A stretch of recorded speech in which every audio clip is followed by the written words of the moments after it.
Okay, hello everybody. Thank you for coming out tonight. Thanks for being patient and staying this long. Thank you so much. $100 trillion.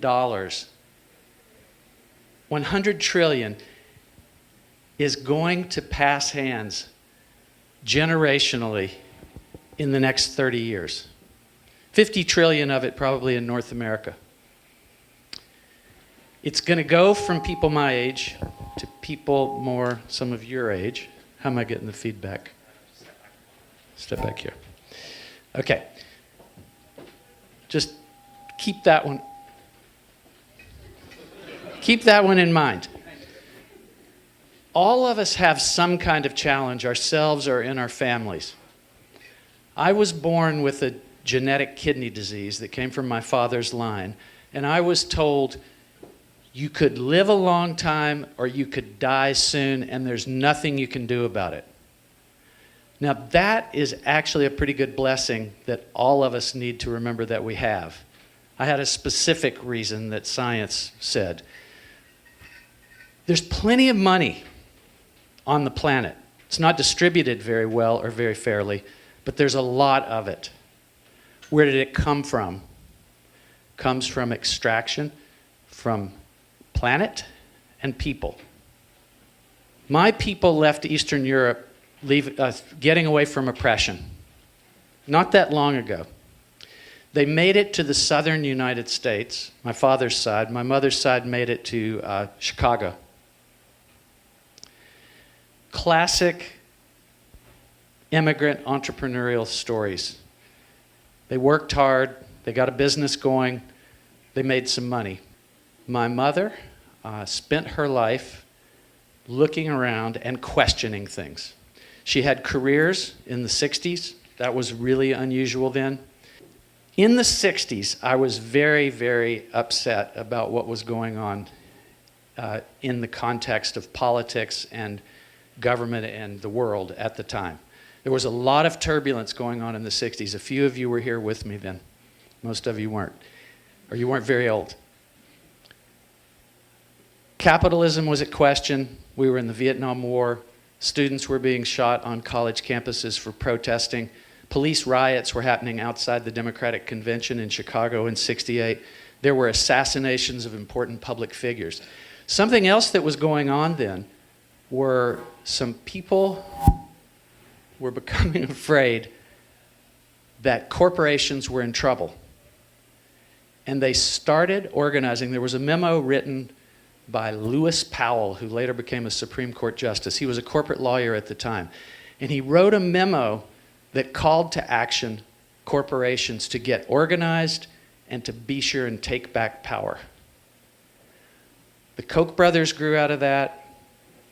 The nationalism and populism, so-called populism, that is going across the planet right now is their success story. They organized using money and the power that that gives to change the future of the planet. We know that we are facing global crisis. Zipporah gave us a really good, strong reminder of that. Count those days. That's pretty alarming. We have ecological crisis, we have climate crisis, we have justice crisis of all kinds. Money has become probably the closest thing to a global world religion that we now have. The pursuit of money, the lack of any question about money. People need to take care of our families and have a shelter, a roof over our head. It's completely understandable why we want to get our basic needs covered. But how much is enough money? And if we're entrepreneurs here, and if we believe in success and working hard and helping society get better, if we don't know how much is enough, let's at least know what we're going to do when we have more than enough. What are we going to do with it, and why are we going to accumulate it and hold on to it? I believe that it is possible that it is the most toxic substance on the planet. Held too tightly in large amounts, it will damage the self and those we most care about. All of that came from journey of search and seek and try to understand what is the meaning and purpose of my life, I told you that I was diagnosed with a genetic kidney disease and said I could die soon. That gave me the impetus to think about these questions and take it very seriously and try to understand that. And a journey that followed from that ended up with me on Cortes Island, British Columbia. I wanted to run away from capitalism, and then as I realized that money, business, and finance were dominating the world and almost everything that mattered, taking us to the brink of significant collapse, I decided that the best thing I could do as an overprivileged white North American male who'd been exposed to entrepreneurship and these tools, that I should attempt to go into that and figure out how it could be turned around and used for the good of the long-term future. Our name is on our money. When it comes to me and goes in my pocket, what I do with it carries my name. I started to look at my money and it looked like it had blood dripping off of it. Back to, where did it ultimately come from? What's it doing right this minute? What's your money? What's our money doing right this minute? What are we buying? Where are we banking? Where are we saving? Where are we investing? What are we doing with our money? It's not easy to answer that question. It's not easy to know what alternative to do, but I maintain this is perhaps the central, most important question that we might have as citizens of the planet today. That we use the resources represented in that money for the long-term betterment for humanity. To live in a safe, clean, fair, just world in the future. My father died in the second half of the mid-'80s from the kidney disease. 11 years ago, a founder of Hollyhock gave me her kidney when my kidneys failed. So at St. Paul's Hospital here, kidney went from her into me. Some of you probably know about how this can happen. That is a miracle of modern medicine and science. That came from the use of investments in research, from entrepreneurship of all kinds. There are many great things that can be done through the use of building and researching and designing and inventing good products for the future. I became convinced that I should devote myself to that work. I met an extraordinary woman named Carol Newell. We were both Americans who had moved to BC. I inherited some money, single-digit $1 million. She inherited a lot more. She wanted the majority of that money to go out the door today into environmental and social issues that mattered, because otherwise, if we don't do that, there may not be a decent future. I was invited to manage, strategize, and deploy some tens of millions of dollars into the for-profit green businesses, so to speak, into charitable activities and infrastructures like Tides Canada Foundation, into inner skills and leadership development, which was represented by investments in Hollyhock and things like that, and into public policy influence and politics. Ignore politics at our peril. This country right now is being swept by the similar forces that are happening in the US and across the planet in many, many nations now. It is our responsibility. We are not going to find perfect. We have to figure out what's good enough for stability and sanity to still have a chance. We did 14 years of deploying that capital here. You can read about it in this book. You can also read about it from oil industry operatives who, as Zipporah mentioned, Zipporah can't go to Alberta now without security. Death threats, Serious, serious pushback. If you step up as an activist right now, serious pushback. There are attack squadrons out there doing research. If you put your head up to you get too visible and too successful, there are people coming after you and watching. Right now, it just means they try to taint your reputation. We're still in a safe, relatively safe country, particularly if we have certain connections and position in society. That may or may not last. There are many nations across the planet right now where that is not true. Everybody here can make a difference. First of all, we can do things with our careers and our lives. We've seen some beautiful examples up here tonight. The fact that we have these kinds of conversations and share stories and support each other is super important and meaningful. Might just seem like a night out for some interesting conversations. It's more serious than that. We can decide what we buy. We can understand what the products are, where they came from, how they affected people and places. If we have extra resources, we are influencing that. We're banking, we're buying insurance, we're saving, we have savings, we're investing. Every single act we do with money is a vote and an expression of our values about the future. After Carol's work was done, enough money had been deployed, some really wonderful institutions got created, and many organizations were able to benefit from that. Money's been used now, not sometime in the future. We decided to go out and see if other people might want to put their money with us to invest in clean food and climate issues, environmental technologies in Canada and the US. We called it Mission Venture Capital. We're playing with venture capital, but attempting to do it differently and to be a model for others to do it differently.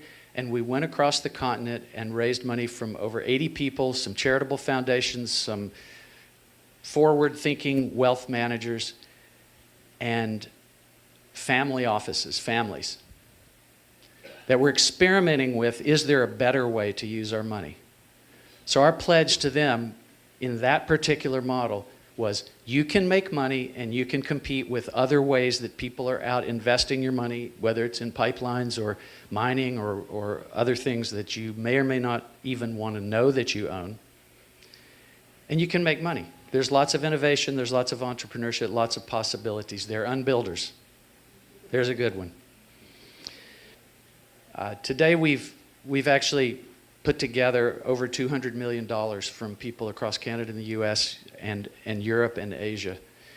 And we are out investing in companies that we think are great, and they are creating products that matter, and they are people who care. That's the model we should be using with investment.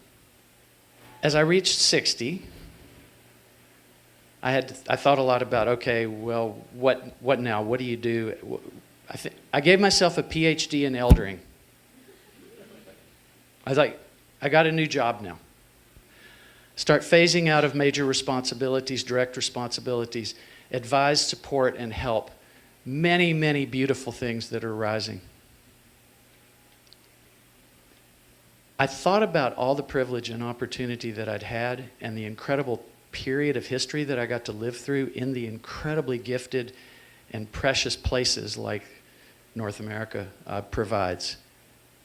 On the backs of a long history, a similar history that's happened across the planet, as the most powerful take advantage of, either with better tools or with trickery or with weapons or however we do it, and push people aside and take advantage of that. We're living with that legacy. I don't have to repeat it here in Vancouver. Everybody is aware. And that's happened across the planet. What do we do now? There's trillions of dollars floating around. Those of you here, there's some of you probably involved in blockchain or interested in it. How about if every dollar going forward, we know its entire history before it got to us, and before we die on our deathbed, we'll get to see what we did with it, and all the uses that followed. That'll be a pretty good use of technology. That might fill in the gap that our global world religions and spiritual traditions are not touching. There's enough money to solve almost every challenge that's out there. We're not using it consciously, wisely, or with long-term vision. Who's we? Well, that's where it gets complicated. We live in a system, when I was born, that already had 3 billion people on the planet. How many are here now? Pushing 8 billion. Some of you are going to see 10 billion, and we've got climate and ecological collapses and political crisis. We have a big job. The good news is we got a lot of smarts, there's a lot of creativity, there's people doing good things across the planet. We must mobilize. We must take this seriously all day long, every day, except later tonight when we go and party and the DJ's on. You got to have a good time. Got to stay healthy. Keep joy, keep love alive. How about, instead of striving, how about we figure out how much is enough money in our life that could take care of everything we think we need, and then from there we become billionaires of good deeds. We become billionaires of love. We become billionaires of things that matter. Those are the models. Stop worshiping the 100-billionaire owner of that much money. Feel a little bit of pity and maybe help send some ideas along. How usually he could do something, could do incredible things with that money. So it's okay to be ambitious and motivated. Be a billionaire of things that really matter. We need a spiritual evolution now. We had some religions, we had ways that things were done. It's all disrupted now. We need some new spiritual evolutions. Maybe it's in the festival community. Maybe it's in the psycho-emotional and inner skill practices community. Maybe it's in arts and culture. It's probably in all of that. But it is time to wake up each morning and think about what's our highest purpose. This spiritual evolution needs to feminize, indigenize, and inclusivize the entire economy. It needs to be reinvented with principles that precede when we got distracted and are added to by the amount of knowledge and wisdom that modern times have given us. The future is studying this period. If there's a future, it will be studying it. We are the ancestors of what's coming, procreators or not. We're making the choices, we're making the decisions, we're making the moves. The future is counting on us. We've got to do everything that we can, including stay healthy, stay joyful, stay loving, and create a future culture and society which has a long-term sustainability to it. Whatever your career is, whatever focus you're on, all of us can keep doing better. I implore us all to stay on that path till our last breath. Thank you so much for giving me your attention and being here tonight. Go out there and get it.